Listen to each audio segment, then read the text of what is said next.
Hello, my name is Cory Jacoby. I'm the lead interior designer at Jacoby Company, which is my husband and my business, Gary, who you're going to meet in a minute.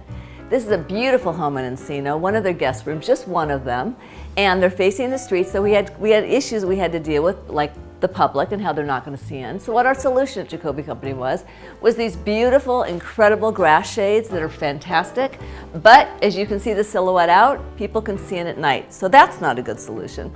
So my handy dandy husband, Gary, say hi to our viewers. Handy dandy. Handy dandy Gary will show us now how the blackout drapery closes. Gary, can you do that, please? I love watching you. No, you're too funny. Come on, just let's go. There we go. A nice easy pull of the cord, and the drapery closes, covering the outside. And we did it, if you please open it up. Vanna.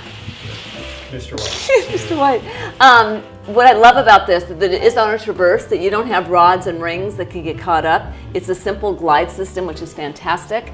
And I love that the 2-inch black reflects everything we've done in the home. So this is a win-win situation. This fabric is so delicious. And your installations, Gary, I must admit, was fantastic. Yay, Gary, high five to you. Yes.